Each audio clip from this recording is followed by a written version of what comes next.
Ben Swann, bonsoir. Merci d'être avec nous en direct sur RT France. Alors, une présumée ingérence russe, c'est devenu une rengaine, non ?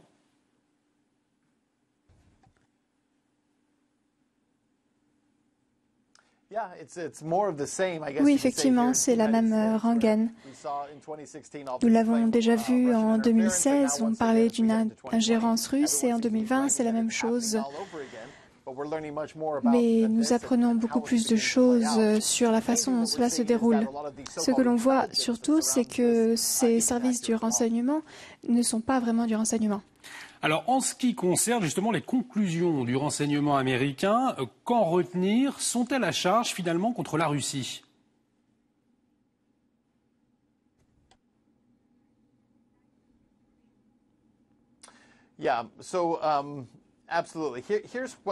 Tout à fait. Voici les conclusions générales de ces accusations. La communauté du renseignement a publié une déclaration disant que la Fédération russe, notamment Vladimir Poutine, avait exprimé une préférence et souhaitait réélire Donald Trump. Ils avaient également montré une préférence pour Bernie Sanders. Mais quelques jours ensuite, on a découvert que le document tel qu'il existait ne correspondait pas à ce qui avait été dit.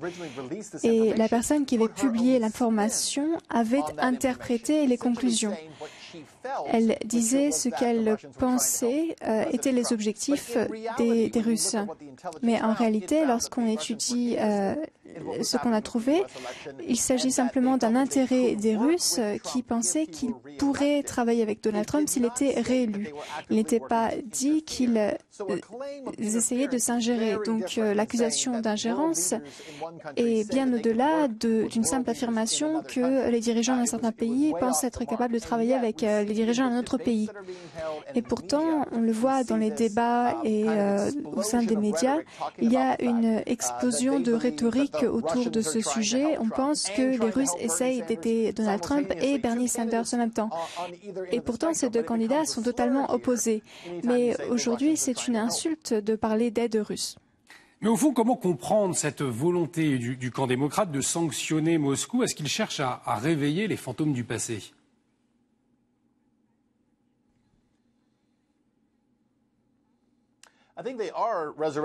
Je pense effectivement qu'ils réveillent les fantômes du passé et du présent.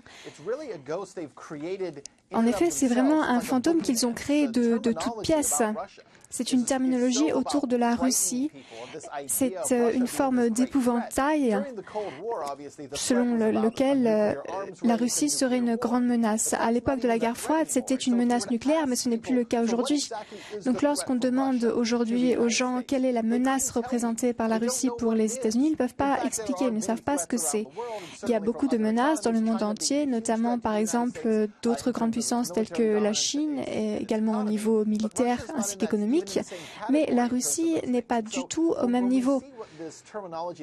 Donc la terminologie utilisée qui est réapparue lors du débat démocrate d'hier, la première question du débat s'adressait à Bernie Sanders et la riposte de Michael Bloomberg était que c'est les Russes qui voulaient que Bernie Sanders remporte les élections. Donc cette terminologie est très péjorative autour des Russes. Mais pour la plupart des Américains, lorsqu'on leur demande ce qui fait si peur avec la Russie, ils ne peuvent pas expliquer parce qu'ils savent juste que c'est mal. Alors vous en parliez, Bernie Sanders, favori des primaires démocrates, aurait les faveurs de Moscou selon les agences de renseignement américaines. Est-ce qu'il faut y croire ?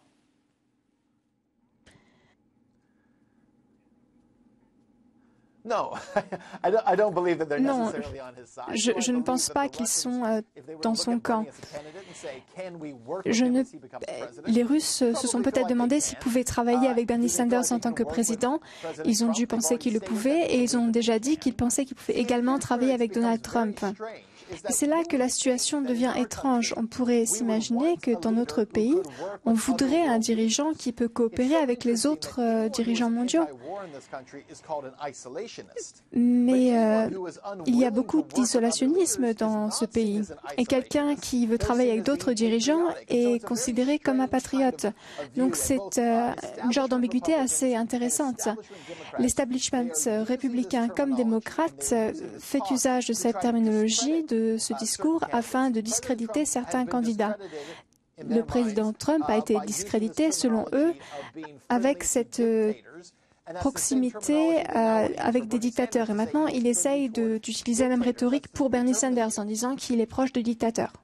Merci beaucoup, Ben Swann, pour votre éclairage. Je rappelle que vous êtes journaliste d'investigation.